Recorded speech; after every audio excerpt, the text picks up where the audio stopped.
Wahoo, CycleOps, or TASICS or TACS. I still can't quite figure that one out. What are the differences between these smart trainers? Personally, What you talking about?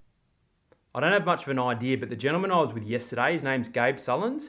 He's the owner of Cannondale dealer based here in Melbourne, Urban Peddler, 20 plus years of industry experience and the official dealer to a number of these smart trainers. He kindly walked us through the different functions and features of the Wahoo, the TASICS, and also the CycleOps. Now for the first 7 minutes, we walked through the different functions and features of these different smart trainers.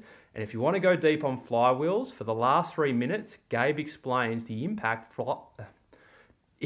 flywheels have on overall ride quality on these machines. Hope you enjoyed this video. But whilst I'm here, can you explain to me the difference between all these trainers that you've got here, the Wahoo, the CycleOps, and is it TACS or TASICS? TACS, I believe, is the main thing. I've heard it pronounced both ways. Yep.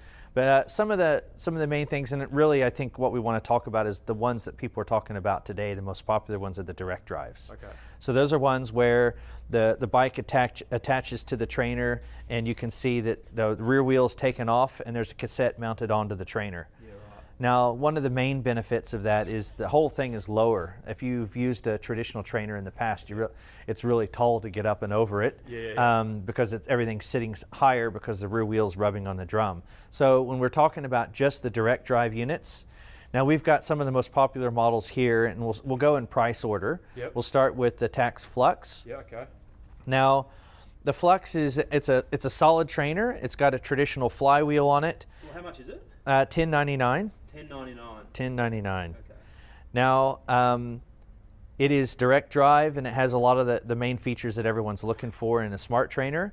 It is also one of the more popular ones because of the price. Right. Okay. Now, it uses a traditional flywheel, and that's important when we get to the Neo. We'll kind of talk a little bit about that.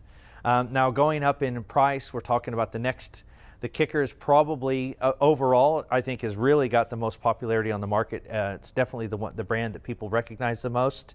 They really owned very early on. They owned the whole smart trainer idea, and were they the first?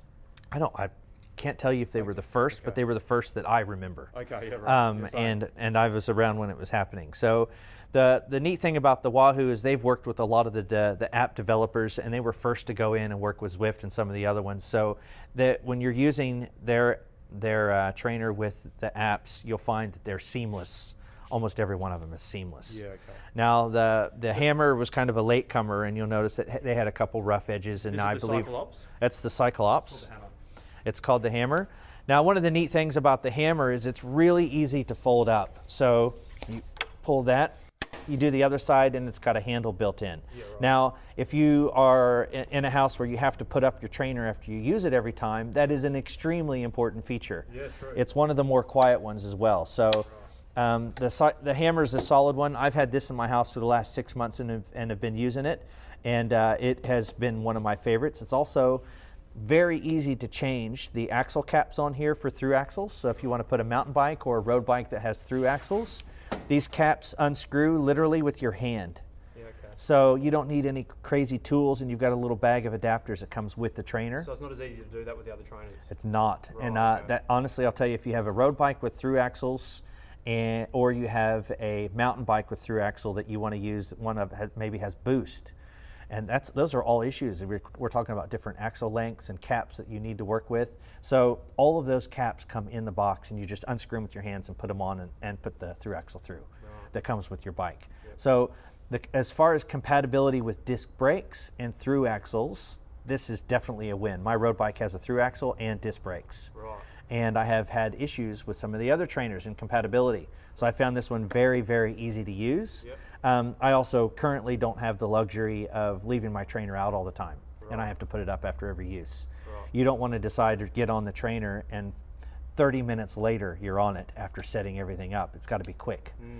So that's one of the things that I really liked about this one. This is $16.49. $16.49.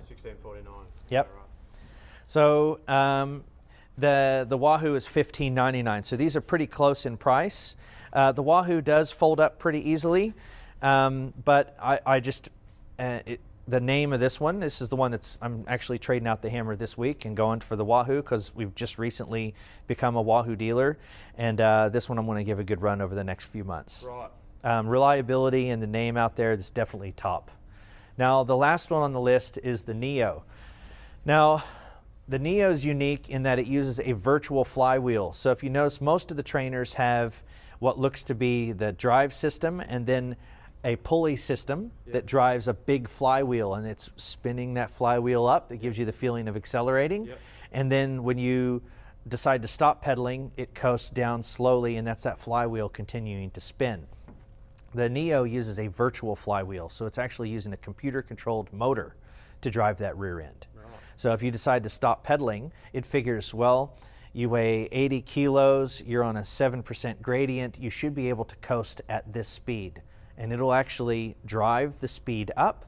So the virtual flywheel matches your weight of acceleration and deceleration closer to your weight more than a fixed flywheel on all the other trainers. Right. And then it has the downhill drive, which actually will drive it when you're coasting. Now that affects your riding in the realism of your riding a little bit. You don't really notice it until you try a trainer like that. So I'd say it just takes the realism one step further on the Neo, but it's also the most expensive of this bunch. Okay. So that is $18.99 for the Neo. Right.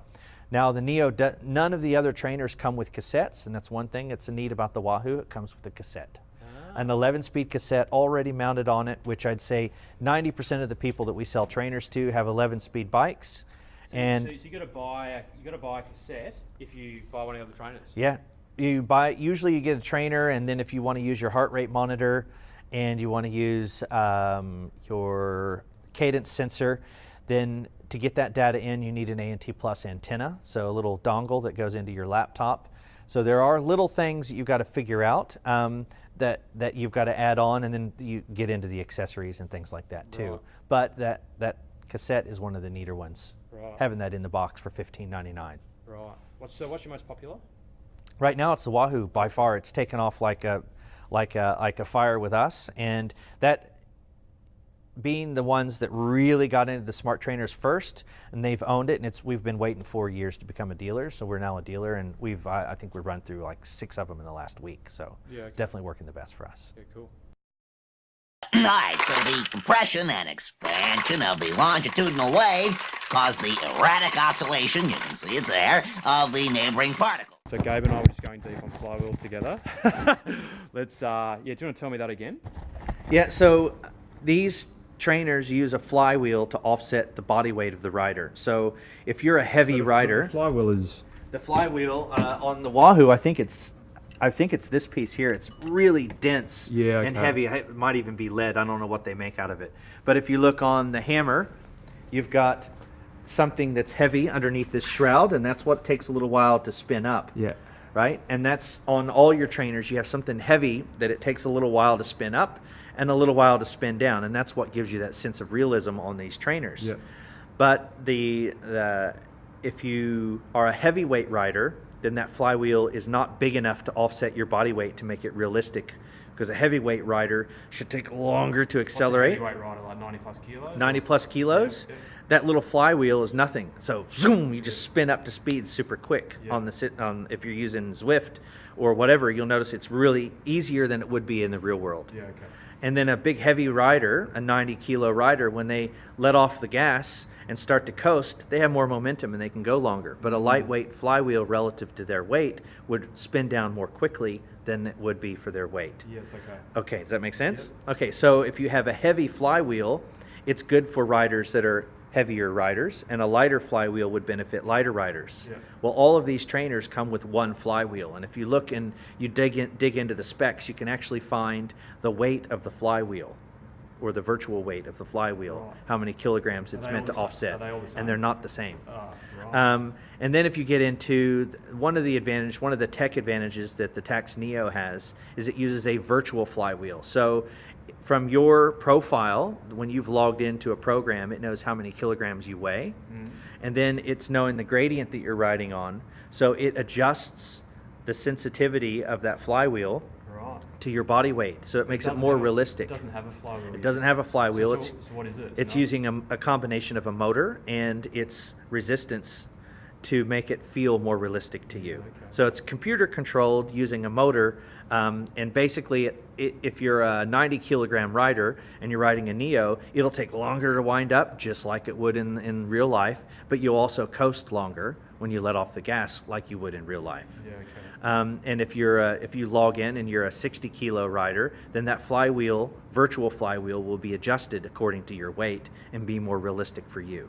Okay. So that's a tech advantage when you get the top of the line trainer. Yeah. But most people fall into the average range, and the flywheel feels fine. But it is just a little thing that goes towards making it more realistic. And when it's more realistic, it's more engaging, and when it's more engaging, you're more likely to enjoy it and do it more often. So every little feature that these companies are adding as they keep doing new improved versions of their trainers, it's all towards making it more realistic so that you can really thoroughly enjoy and immerse yourself in the experience of the indoor ride.